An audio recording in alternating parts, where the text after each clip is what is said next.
Hey guys, welcome back to the Spiritual as Fuck podcast. I am your host, Kiki. Today I am starting something. I have a podcast on Spotify, but I want my YouTube channel to be more of an educational, content-based outlet for me where I can actually teach. My podcast is kind of about things that I want to talk about, but this is where I get to teach. And I'm doing something, I'm tackling a little something that I created 2 years ago. Everything's backwards. All of this content planning I did 2 years ago. I've been procrastinating, getting onto it. And this morning, like a true ADHDer, put something off and then all of a sudden you wake up and you're like, today's the day. So I'm going to tackle the first of order here.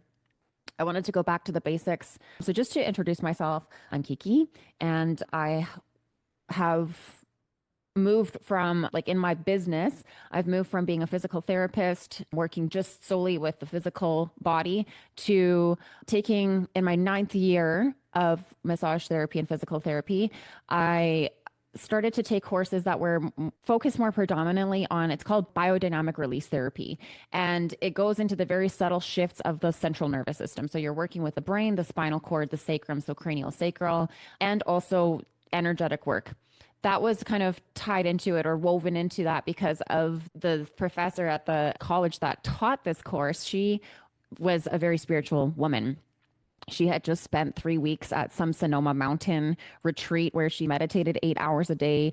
And so she really just kind of naturally wove a lot of that energetic work into this course. So I started to pay attention to these subtleties. I really started to pay attention to the state that I had to get in when we were working with the physical body. And when I go like this, it's because this is the way. So we have our hands underneath a person that is lying face up typically. And one hand goes either underneath the neck or the lower back, and the other hand goes underneath the sacral bone, which is the bone that's kind of wedged in between, like just above your butt cheeks, kind of that V there.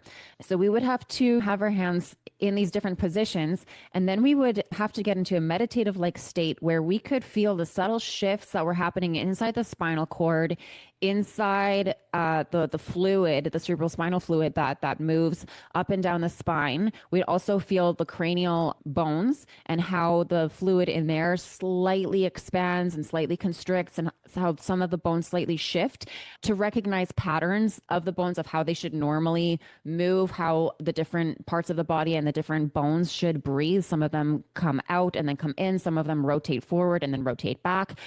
So all of these noted awarenesses had to be made from a place of deep meditation, almost like you'd have to shut the noise out and go deeper and go deeper and go deeper until you can literally feel the cerebral spinal fluid moving inside the spinal cord. You can feel things at a cellular level. You can influence things at a cellular level.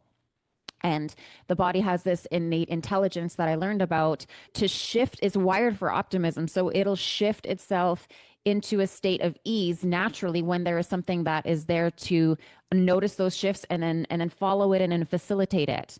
And it was incredible to feel people's bones literally doing this little dance where it was going into some trauma, then it was working that out, then it would like come back into the middle, then it would go somewhere else. It was like the body was like working its way through a maze, and it knew exactly how it got through this maze to end up in a traumatic situation or end up with this back pain or this nerve pain. And it also had the innate intelligence to know exactly how to reverse back out of that maze to get itself recorrected. And so I would feel these things inside the human body. And so that was really cool for me. Then I moved out to Vancouver Island and I started to get really interested in some more energy work, Reiki.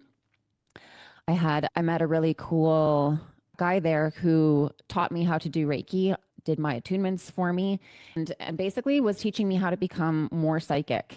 And he was working with a woman called Catherine for 7 years. And so much emotion always wells up within me when I tell the story. And I wasn't really like planning on telling the story, but here we are, because it is all part of what I do. And it's all part of how I got to do what I'm doing right now. So, anyways, this man that I was learning Reiki from and was teaching me how to become more psychic, I also met with two other women, and we would sit around on beach circles once or twice a week. We would go onto the beach and burn some sage and go into a meditation together and talk about things. And we would see UFOs that would pop up over the ocean. And we had some really cool, like encounters. We had some really cool things happen. And we would just to get together and chill and talk about life and our issues or whatever problems. And then we would like send each other good energy and all those good things. So I started to do a little bit more Reiki energy with some of my more trusted regular clients that were also mutually interested in receiving that. So I kind of started to work a little bit with energy and these energy systems. So when I'm talking about the energy systems, it's the chakras, right? So these are the chakras, right? You've seen this. So these are the different energy systems in the body. These are wheels of consciousness. They hold your programming, they hold your memories, your conditioning, emotional wounds, all of that. So I started to work more with these centers. I started to get more familiar with these centers. And then one time we were doing a beach meditation with this regular group, and we all had one person in mind that we were going to say their name, and then we were going to send them good energy and heal them for whatever they needed. So each person chose a person. Okay, good. And then the guy that was teaching me how to do everything, he said, okay, so Catherine, my mentor, she suffered a stroke. And so I would love to send her some healing. So let's send her some healing. So, okay, we go into a meditation. We all held hands every time that we meditated so that you could feel the synergistic energy moving through the circle. So we always held hands, and you could feel a synergistic energy that was moving through the circle. And oftentimes when we would get out of the meditation, we would talk about what we seen in the meditation or experienced. And about 70 to 75% of the time, we would see the same things like, oh, you saw that white light, or you saw that coming in too. And we would see the same things or be in the same battle together sometimes or whatever. So anyways, this time we went in for meditation, and I was doing my regular thing where I was going to surround Catherine in white golden light and just channel healing energy towards her and heal her and see things in her body that were being restored and renewed, and her rising up and healing the physical body. This was not foreign to any of us at this time. So she came to me psychically and she said, I'm not going to make it. I want to cross over to the other side and become non-physical again. And I need to pass down my abilities or the things that I know how to do to somebody. And I was like, no, like you of all people know to receive the healing. Like, please just receive the healing like that. You know how this works, receive. And so I tried again to heal her. And she said, no, if you want to heal me, then please take these abilities from me. And I was like, no, I'm not taking anything from you. I'm here to give and you're here to receive. And went back and forth with her. Quite a bit. And then finally, she basically was like, that is my healing. Like, I can't make it any clearer to you. If you want to heal me, that is how you heal me, to take this download from me or take these abilities or whatever it kind of meant at the time. I didn't really know.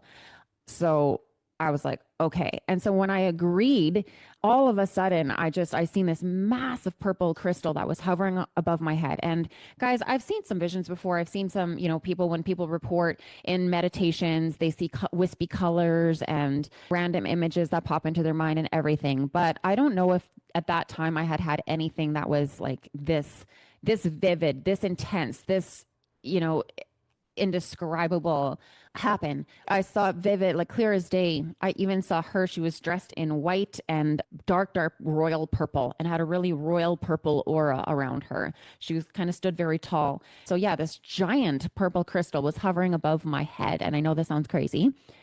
I had my eyes closed. I was in meditation. And as this crystal descended into my crown chakra, my head was like tweet, tweet. Like I felt like when you have too many lights. Then as it went down through my head, my brain kind of started, all of this energy was just moving within me so much. It went down to my heart chakra, and it felt like fireworks were exploding out of my heart chakra, like just the 4th of July.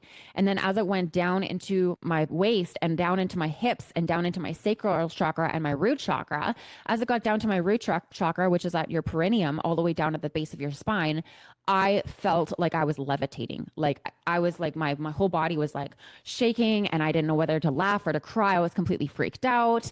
And I was like, oh my God. So I kind of ruined the whole moment of what was happening by opening my eyes and by kind of like breathing, and everyone came out of their meditations and was like, are you okay? And I was like, mm-hmm. So then I came back into the meditation and I was like, oh my God, like, what just happened? And she was like, thank you. Like, thank you for taking that. And basically kind of giving me this message without saying it, that I was going to continue on her legacy. And I couldn't figure out why she picked me. I couldn't, why not George, who was the man that was teaching me everything, who was her student for 7 years? Why me? And she just bowed her head and said, thank you. And then it kind of left me with this feeling of kind of like, oh my God, I don't know what just happened. I feel kind of guilty. And I'm just, yeah. So when we came back online, or all opened our eyes and we're going to share what we saw in our meditation, everybody, shared, because I was like, I'm going to go last. You guys tell your story. So everybody went around the circle meditating and seeing what they saw, and they were surrounding her in golden white light, and they saw that, her stroke had been undone and her healed and all of that. Sorry, I'm not doing a very good job of explaining that. But when it came around to my turn, I just told them what had happened, and I looked right at George thinking that he was going to be a little bit upset or something, and he was just like, that's amazing. Like, wow. And none of us really knew what to do with that information at the time.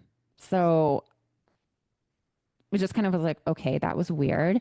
And then within 2 weeks, she passed. And I was like, okay, that's crazy. I think my nervous system for a good whole, even though I was starting to get more visions, and even though I was starting to feel more things within the physical body, I was starting to work with this type of energy, like the chakras, and had this energy flow that I was like directly connected to a source energy to flow through me. And this energy was coming through my hands, and I could actually move things and manipulate things with my hands. I could move energy around. I could feel energy. I could create balls of energy in my hands. All of these things started to happen. I was able to start creating force fields around me that would put like essentially like an energetic bubble around me. And there was a few times where I had to put it to the test, where one of the times my ex was like Tasmanian devil around the house, like literally flipping over tables, couches, breaking dishes, all of it. And I was in the middle of nowhere. We were living in this cabin, just like in nowhere. I had nowhere to go. And I was actually scared because I didn't want him to come into my physical orbit and hurt me or get upset that I was like in front of this fireplace, meditating, kind of ignoring what was going around. But that was my only escape. And so I went deep into meditation, and I created this force field around me as I had been practicing to do so. And I think it was like kind of like 9 feet around me, or like whatever the ratio was at the time, however much I envisioned it. He did not come within that radius. Yeah, no, he was like viciously overthrowing couches and stuff around the house, and did not come past that barrier that I envisioned, and this force field that I just was pushing out and pushing out and pushing out and pushing it and pushing, and it was protecting me. There was a couple of other instances where I had to use this energetic warfare that I knew how to channel through me now, and it works. It worked.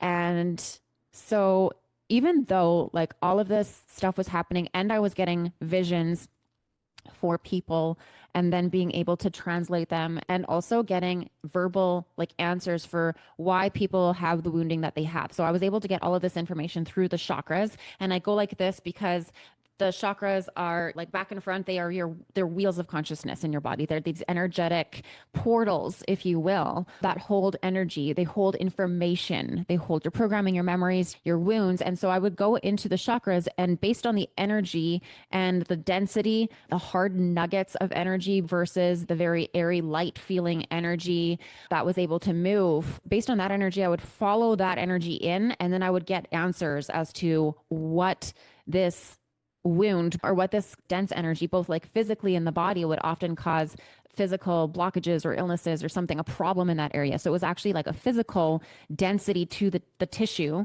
because I had my hands on the body, but there was also an energetic component to it, and psychological or like emotional component to it. Like I would get visions for how deep this particular wound went, what the source of this dense energy is, this blockage, and be able to get visions of this stems from this situation that you experienced as trauma and how you reacted to it or whatever. And then it would go into the very depth of that, the very core of that. And then answers would emerge as to how to come out of it again. So in the same way that I felt that the physical body and the central nervous system knew how it got its way into a traumatic state or situation where you're feeling physical pain, you're feeling that your one hip is higher, that things are just not, they're aching, they're creaking, they're not in alignment, or possibly a car accident.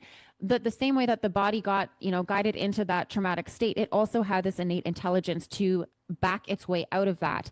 This same innate intelligence came through when I was working with the chakras, and I was able to get these visions of wormholing into the root of this dense energy, this blockage, this source of pain in one's life. And I was also often able to see, and I should say that I still can see, like, this is the work that I do now on a daily basis, but can see how that source wound bled into all of these different areas of that person's life, their career, their relationships, the way that they perceive and respond to the world, how the distorted lens of perception that they see the world through. Because if you have, I don't always give this analogy, when you have a lake that runs into a river, that runs into a stream, that then flows into a delta is all these little streams, this fan that then goes into the ocean. Well, if you are a person who is not aware of the water source and you're going around at the mouth of the delta that runs into the ocean and you're trying to dam up all these little streams here and there, and you're running around and expelling energy so inefficiently, trying to dam up all these little things, the water's just going to find another way to flow. The water is just going to find another way to flow, because behind that delta that flows into all of these different fans of little creeks and going underwater and just spreading out until it hits the ocean is a creek, and then a river, and then a lake at the top. So that is the perfect analogy to how this one wounding, this one emotional source wound flows into, and then indirectly or directly or indirectly, inevitably ends up affecting all these different areas of your life. So if you go back to the root problem and you allow for not only the body's physical innate intelligence, but the energetic and spiritual intelligence to take over and to heal. Because when I go deep, when I wormhole down into the source, I sit there for a while and I sit with that energy. And that's when you get curious. And that's when the downloads come in. That's when the messages come in. The verbally me being able to say, okay, this is when that happened. This is how it affected you. This is what it did, whatever, blah, blah, blah. Once you sit with that source for a while, it starts to come back out. It starts to, that dense nugget of energy to the core, when it reaches its final push and its final point of source, I guess, or convergence point, it naturally, like everything, starts to then open up and starts to unwind and starts to unfold and starts to expand and starts to move and open up and allow for that flow to happen again.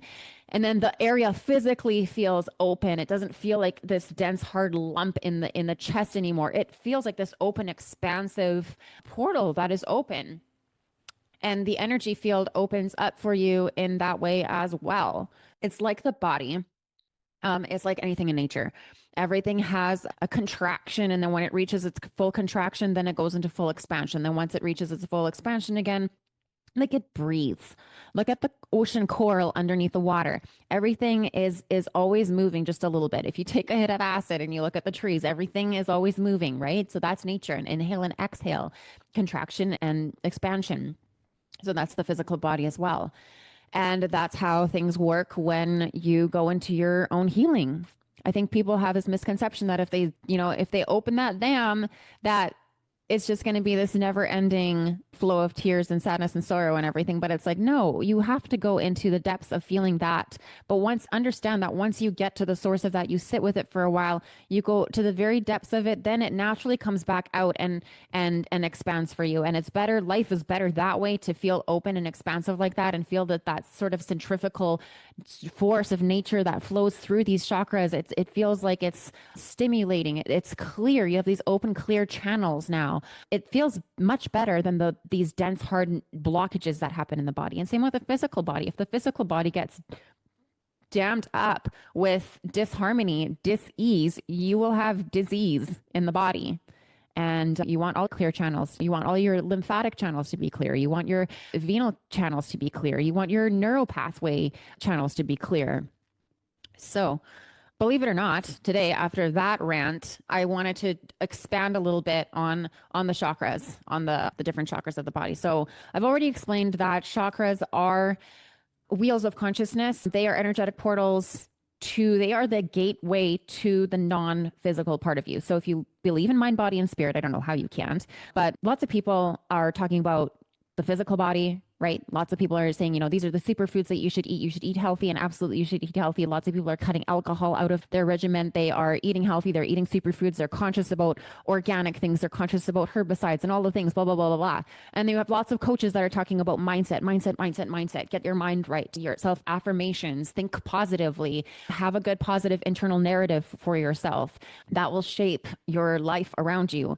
But you don't have a lot of people talking about spiritual health, I guess, spiritual hygiene and spiritual alchemy, especially in the way that I talk about it. And the funny thing is that I don't talk about it a lot because I think that there's so many people that are talking about it. But when I do open my mouth and I talk about it, people are like, why the fuck are you not teaching this? Why you teach it so differently? I did not know any of this. And I'm like, really? But it makes sense. I've spent the last 10 years in a nebulous with a 10-year journey with a black jaguar, apparently, according to my shamanic healer. And she said, you were up in the nebulous gathering all of this intelligence, all of this rare intelligence that was just very abstract, spiritual, cosmic, ethereal energy and information. And now she closed that loop, I think about 3 years ago. And she says, now you're on a journey with the eagle for the next decade. And I know this sounds crazy. Spirit guides come up in session a lot, and so do spirit animals. And spirit animals are here as messengers, as representatives, as symbols to help and guide us. So she said, yeah, you're now on a journey with the eagle where you are going to teach this rare form of intelligence to people in a way that bridges the gap, like I said at the beginning, in a way where people can actually make sense of it in their bodies. And so I think that's where it's cool, because I came from being a manual therapist and a registered massage therapist, and very, very familiar with the human biology, very familiar with the tissue and all of that, the physical body. And now, years later, how to literally portal up into your full spiritual expansion through meditation and opening up the crown chakra and going and teaching people how to go up into that field of unlimited possibilities, that you connect to that field, that you connect to that 0 point energy, that neutrality where you are the field. And then not only that, but when you feel the full expansion of everything that you are, that you are this field of unlimited potential, unlimited resources, all of it. And then how to funnel that energy back down into the nervous system, right down to your very core, to the point where you then literally become that energy. You get that energetic upgrade. That's kind of the work that I do now, is that's this energy alchemy work. But I really love it because it takes this cosmic woo-woo, non-physical realm that we can't see and makes it very tangible so that we can lock it into our nervous systems and literally become those walking beings. And that's how I have manifested everything in my life. That's how I move through life. And that's also how things flow through me then. Anyway, so your chakras. Your chakras are the very gateway to this non-physical awareness of yourself, this higher connection to your intuition, to source energy, to the synchronicity of the universe. And it is, so when people sit down to meditate, and I think they often get frustrated because they are expecting to completely clear their mind and have no thoughts. And that is one form of meditation. It's a good practice when you're so busy with life and you're just like completely, you need some quiet time in the mind. You need to like shut things out and tune things out and just have stillness. That's a very great practice. But I think people get a little bit lost with that, is because there's so much going on inside the mind. There's so much going on when you shut the outside world off, but when you go into this internal world, this inside world, there's lots going on. And so the idea of completely having no thoughts and being still, and that is kind of conflicting for me and for people naturally, because that's not really what happens. In fact, when you go to meditate and you close your eyes and you take some deep breaths, you do start to feel your body physiologically shifting. You start to have awarenesses of your body. You kind of feel a little bit floaty and that kind of thing. But there's a lot that comes through the mind. There's a lot that comes to like images, thoughts, random things scampering across your brain, all sorts of different things. So I think what is so helpful with meditation and the chakras is that you are able to envision the chakras. If you're able to envision the chakras in your meditations, it kind of gives you a map of what to focus on. So if you go through your chakras, you go through the root, the sacral, the solar plexus, the heart, the throat, the third eye, the crown. You go through these chakras, it gives you a map, the same way that I go through all of the chakras when I'm doing my shamanic healing work. That is a map for me. And I go through each chakra, and that's where I get my information from. It's not like I'm aimlessly pulling things from the field, although, sometimes I get random things coming in from the field, but that's not something that you know how to get when you're first starting to meditate. When you sit down as a rookie meditator, you have no idea what you're doing except for the fact that you're just sitting there with your eyes closed, trying to hum your way into a peace of mind and not think about your to-do list and not think about that you should actually be getting ready right now, or you should actually be cooking supper, or you haven't eaten, or you're kind of hungry, or you feel like blah, blah, blah, blah, blah, or you should take your car in, or you forgot to pick your computer up from whatever. The chakras give a map so that you can at least go into your chakras and see kind of what's going on in every single one of the chakras. Here's why I say your chakras are like a map. Each one of the chakras is associated, is responsible for certain emotions, certain drives, and I'll go through them with you. But this is why I say the chakras are like a map, is because each one of them represents one part of your whole being. And I actually just want to also mention that when you think about this rainbow body, like why is this a rainbow body? When you think about a light source, the sun, that shines through a prism hanging in your window and then creates a rainbow reflection on the wall. This is so cool. That is basically how source energy, you are an extension of source energy. So source energy shines its light through like the 3D prism, and the pattern or whatever that's refracted off of that, like the same prism on the wall, is your rainbow body. So that's why that is your direct connection to you, to source, to be your extension of source energy. So I grew up really religious, and so I know religious people will argue like, no, it's through prayer or whatever. Like I grew up very religious, so my idea of connecting to God, this white bearded man in the sky, was like to pray and to believe that is your connection and that. But my grid didn't really start to fill in with those beliefs.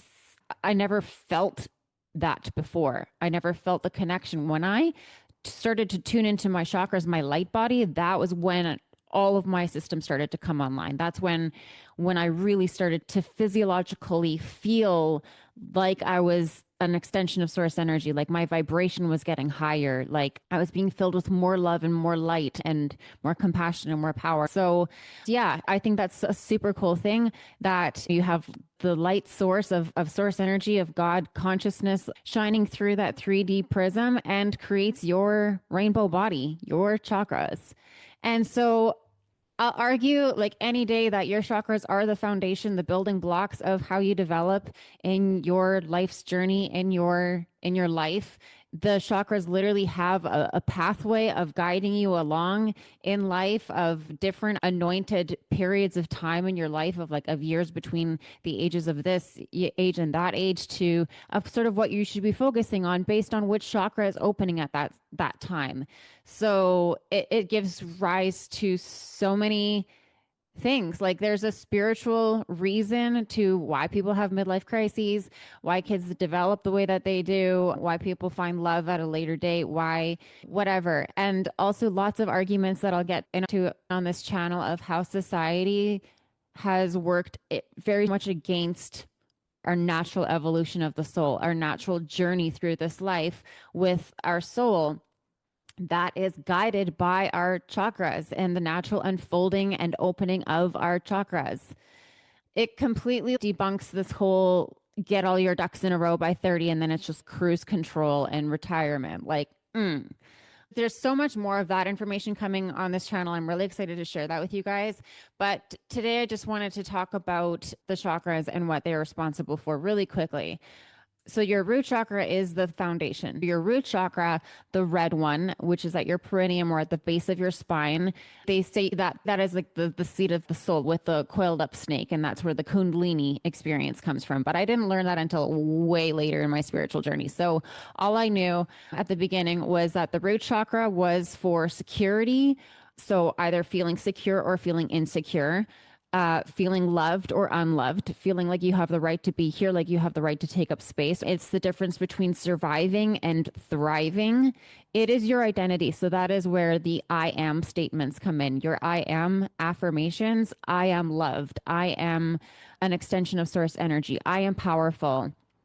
That is where your identity comes in. And I had to literally rewrite my identity after I broke up with my narcissistic ex, because I had just enough sense of self to come back to myself, but I had to completely rewrite my identity. So it was like a lot of I am statements, a lot of working on my root chakra to rebuild the foundation of what had been lost. And so I turned to, yeah, anyways. So that's what your root chakra is. It's your groundedness as well, like your connection to earth. When you sit on Mother Earth, those are your roots, your energetic roots going down into the ground. That's what grounds you, and it grounds you into this material realm. So it grounds you into the last form of manifestation, physical manifestation. It's your basic survival. Then you go into the sacral chakra, which is orange in color. That one sits in your pelvis, in your womb, in your private parts, in your vagina and your penis, in your sexual reproductive organs. And that is the center for creation. It's a center for procreation, obvi. And I'm going to totally get into this, because this is the stirring creation portal. And this is literally the sacral portal for women, is where women birth a non-physical being into this physical realm through the birthing canal. But if you're not talking about human procreation, you can apply the sacral chakra and the energy in the sacral chakra and sexual energy, because that is part of the sacral chakra. You can use that to birth non-physical ideas into the material realm. It doesn't have to be a human being. So once you start to understand and start to leverage the energy and the power that you have in the sacral chakra, like, you really start to manifest shit fast, and shit starts happening in your life really quick. But it's also the center. Yeah. So it's for your womb, for creation. It also is your sexual center. So I often see in my practice, I see lots of sexual cords tied to past lovers, and that there's energetic exchange there. There was a DNA exchange. There was soul interfacing happening at this much, much, much deeper energetic spiritual level. And so if you've got cords attached to past lovers, that is something that I often see in the sacral chakra. It is blocked by shame and guilt. And it's also where in my practice I see a lot of betrayal. If people have been betrayed deeply in their lives, that emotion tends to sit deeply inside the sacral chakra. Sexual abuse, obviously.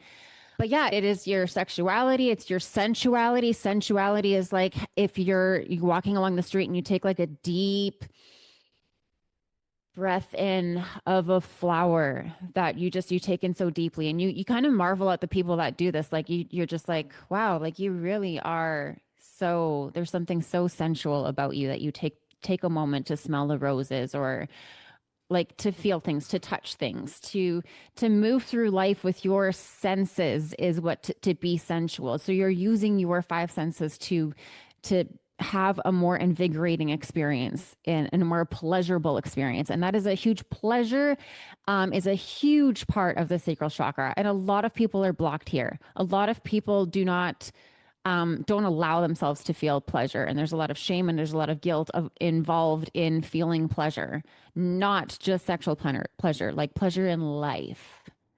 Anyways, then you move up through the solar plexus chakra, which is in your stomach or your gut area. And that is all about your personal power. It's about your self esteem, your self confidence. It is blocked by doubt. And it's all about inspired action. So when you take aligned action, it's efficient action, it's aligned action.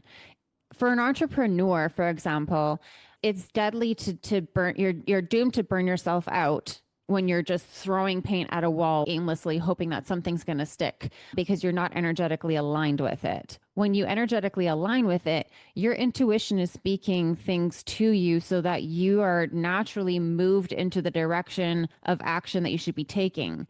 And so you're more efficient with your time. You see things for the way they are. You take aligned, inspired action on things that are coming through from a higher power when you're in alignment. This often happens when you don't take action. So your solar plexus chakra, which is right here, is all about taking action. It's your action center. It's also where males tend to get the most sort of gunked up. It's where males, it's kind of their powerhouse. For women, I would say the sacral chakra is more our powerhouse. For males, I would say it's the solar plexus. So this is all about taking action and taking aligned action. And if you don't take aligned action, you're just taking action, you can get into a lot of trouble. You can, bump into this door and bump into that door and keep wasting your time. But if you're taking aligned action, it's a whole different story. If you don't take action at all, I find that the solar plexus chakra gets really gummed up. You start having all sorts of digestive problems, like bowel movements, whether you're plugged up or you're having diarrhea or you're having irritable bowel syndrome or whatever. I find that this area tends to physically get gunked up if you're not taking action. I call it spiritual constipation because you have these creative ideas. So you decide what you want to do. And this is the pathway. You decide what you want to do. And that is like the I am statement through the root chakra. And then you get the juices flowing, you get the creativity flowing, you have all the ideas that are coming, conjuring up. You're stirring the pot. And then it comes time to take aligned action on it. And then if you don't take aligned action, it's like spiritual constipation. This force, this energy that's moving clockwise through that wants to now be birthed. It wants to be acted on. If you don't act on it, it just pushes back and it just plugs you up and you start to feel sluggish. You start to feel unmotivated. You start to mask. You might go look for distractions. You might start to do all sorts of these other performative acts, but not get into alignment and not take action. So anyways, that is blocked by self-doubt, low self-esteem. It's also the center for judgment for yourself and for other people.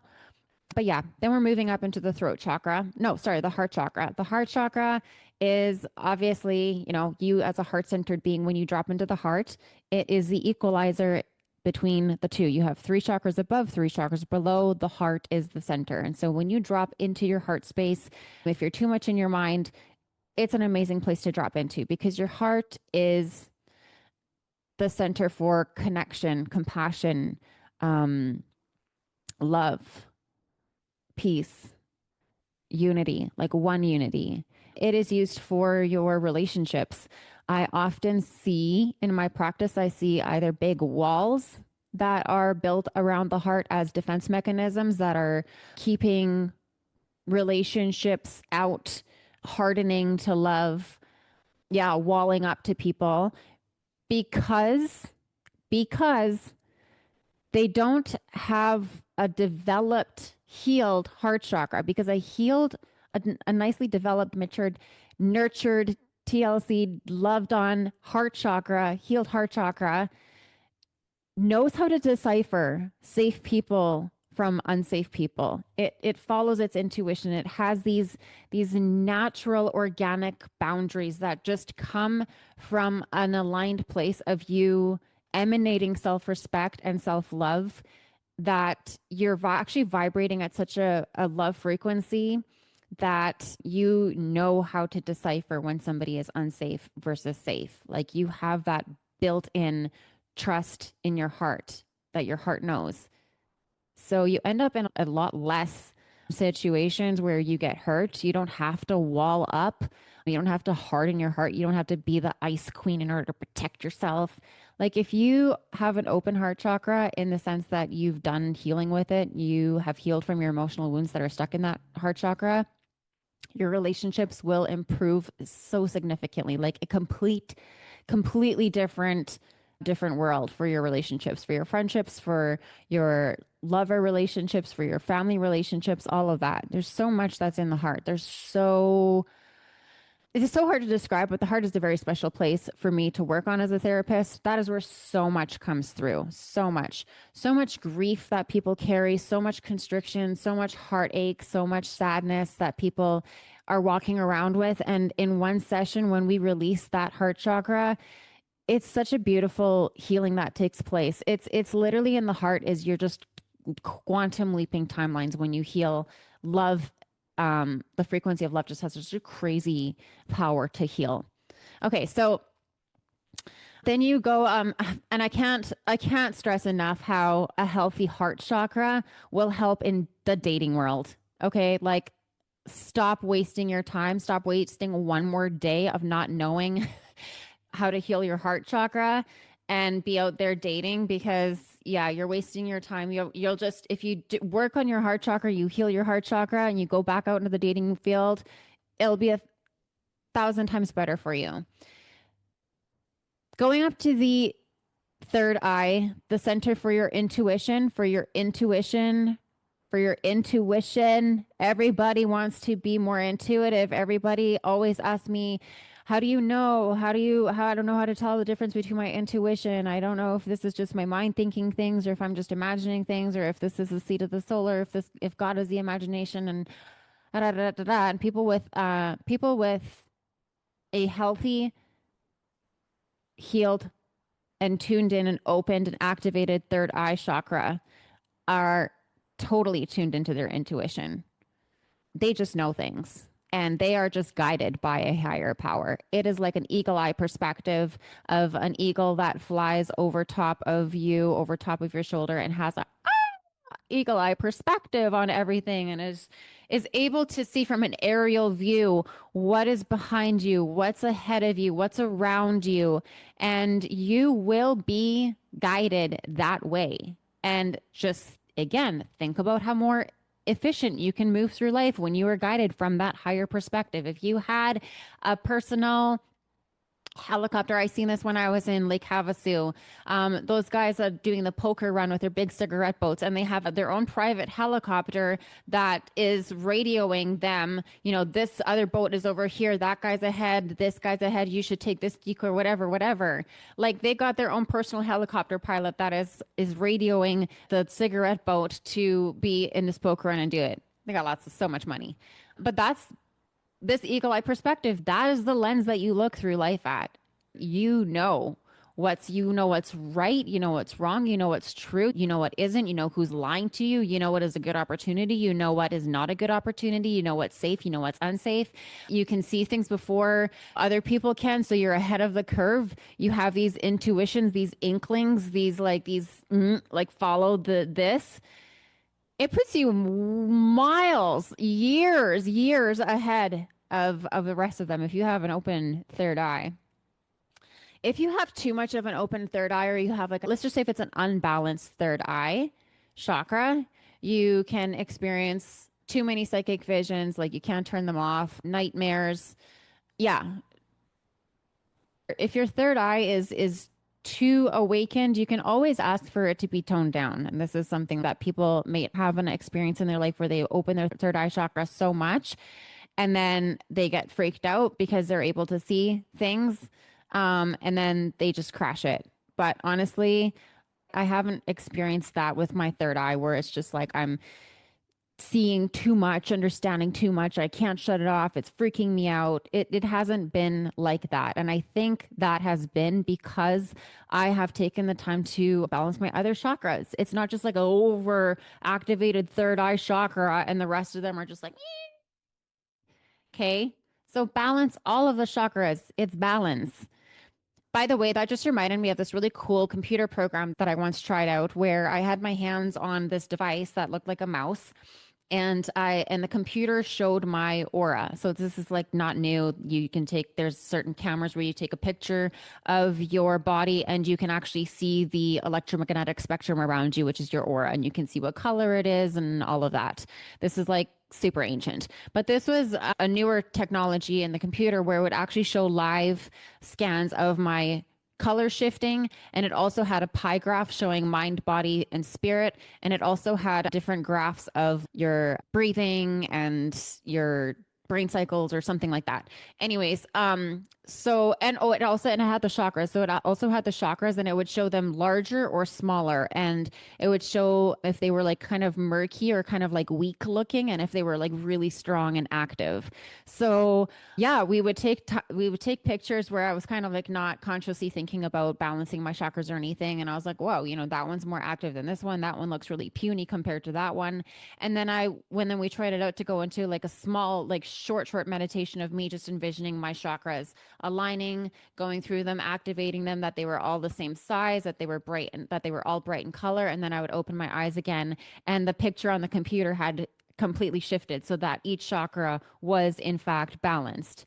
Another cool thing that we did is actually it was George that had this device, and he said, okay, now I want you to try to get into the state that you get into when you like do Reiki, when you are tuning into people, try to get into that state. And so I pretended that I was in the state of when I get into healing. And when I opened my eyes, that graph between mind, body, and spirit, my aura had changed to a very blue green. And it was like it was the same all around. It was really nice and bright, and it was blue green. And I was like, oh, what does blue green mean? And he's like, healing. I was like, hey, sweet.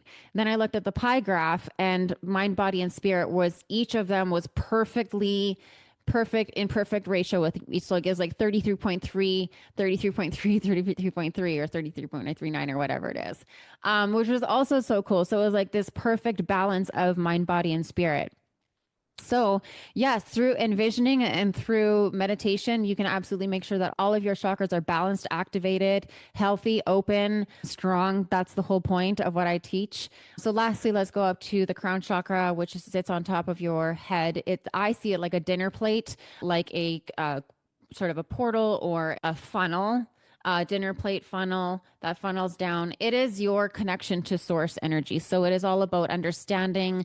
It's all about like that, like full understanding where you just know, clear cognizance, faith, knowledge, wisdom in your connection to source.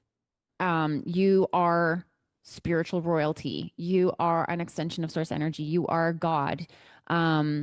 You are pure consciousness. This is where your connection, a silver cord, a white cord, goes right through the crown chakra, goes all the way up to the divine. And this is where downloads come in. This is where higher wisdom comes in. This is where higher inspirations come in for you. Higher quantum codes come in, which I'll talk about on this channel. Quantum codes are like, if you can think of your body as like a big natural organic computer, and you're upgrading your software. And so channeling quantum codes that come down from the divine. And later on in this channel, I'll talk about wrapping these codes around your DNA and fixing them into your body. That's your software upgrade. So you constantly have that ability to download quantum codes from a higher power.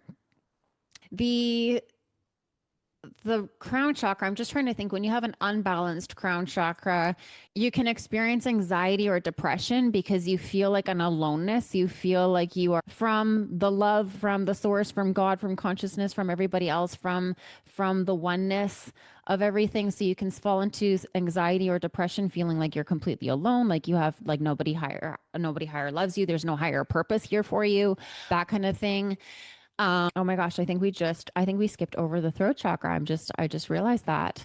But yeah, I can't really off the top of my head think about the unbalanced crown chakra, except for that you feel this severed connection from the divine. And that is, I mean, that's lots of people's problems. Like so many people that I see in my practice are like, what is my soul purpose? What is my higher. I feel like I'm meant for something more, but I don't know what. I don't really have, like this. How do I actually feel that connection to God? How do I actually feel that connection to the field? And that is so much your crown chakra. So it's super important to have a healthy, strong crown chakra.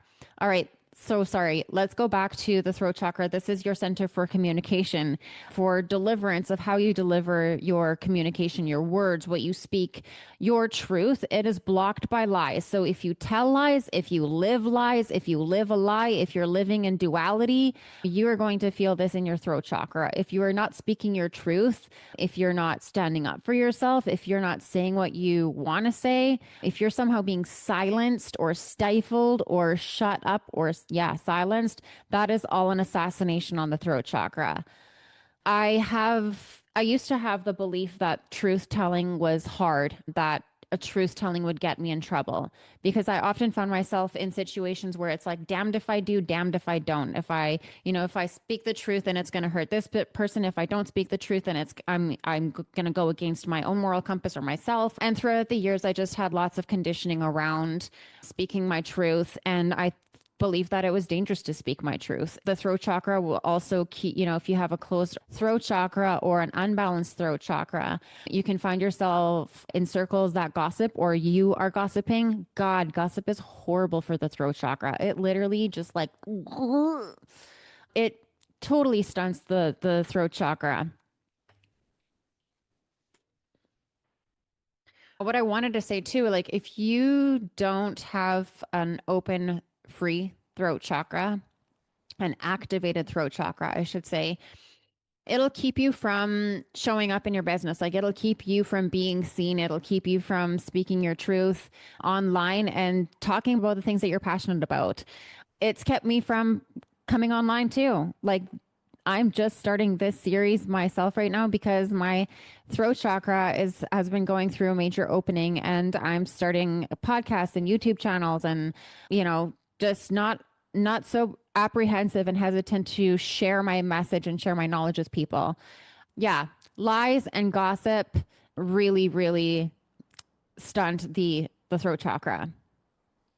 So does talking about negative things. Like if you are negatively prophesying over your life or over somebody else's, the Bible has this thing that was like, it's better for you to cut your wagging tongue out of your mouth if you're gonna if you're gonna prophesy shitty things over your life. Okay, so for example, like if you have an injury and somebody says, "Oh, when that happened to me, I was never able to walk again." Like, don't you negatively prophesy over my life? Get the fuck out of here with that. But it's also like, don't negatively prophesy over your own life. Don't be saying, I'm broke, I don't have money, I can't find a job, I'm this, I'm that.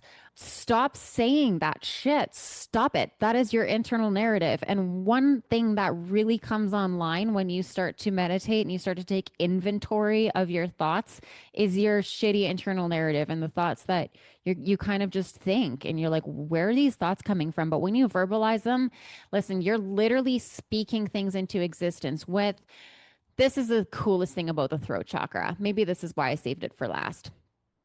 When you speak things into existence, the way that happens is your unique voice signature. So this is why they have voice recognition.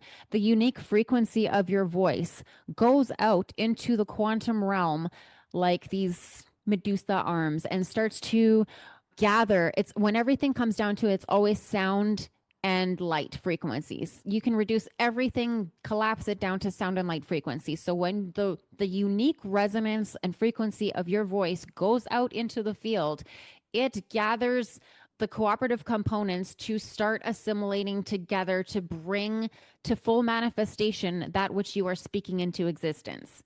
So your voice literally shapes the molecular realm and gathers the things, the cosmic dust, to conjure up, to bring into existence what you speak of. In the beginning, there was the word. If you knew how powerful your word is, you would never speak another negative word in your life. But the throat chakra is such a powerful chakra. It's also so wounded, especially in the last 5 years, look at what has happened to all the people that are telling the truth. Look at what is happening to all the people that are opening up their throat chakra and, saying this isn't right and that's not right. I'm talking about like liberal freaks that get offended over everything. I'm talking about people that are exposing the elites, that are exposing the corruption, that are speaking out against it, the whistleblowers. So the whole world is going through a massive throat chakra initiation right now, and I am here for it. Anyways, thank you so much for listening to this episode today. I just wanted to introduce myself and chat about my story and where I'm coming from. And I'm so excited to finally be actually doing this, actually recording episodes and putting them onto my YouTube so that I can have more educational content that you guys can benefit from. I wanted to just introduce the chakras a little bit today because I just wanted to talk about something. So let me know how you enjoyed this content. Let me know what you want to hear about. I legitimately would love to get questions from you guys and answer them. Like from my spiritual perspective, if I don't know the answer, then I can always tune in and see what answer I'm getting, what answer I'm downloading, and share that with you guys. If you are interested in booking an appointment with me, you can reach out to me on my Instagram. My Instagram handle is at I am Kiki. Just shoot me a message or comment on one of my posts. I do virtual sessions. I do in-person sessions. So find me there if you want to have an appointment with me to do your own shamanic healing, to have insight on your energy field, your chakras, and maybe I can help guide you closer to your intuition. Maybe I can help deepen that connection that you feel with your inner wisdom, with your internal self, with your higher self. So I'm really excited for more episodes in the future. Thanks so much for being here, you guys.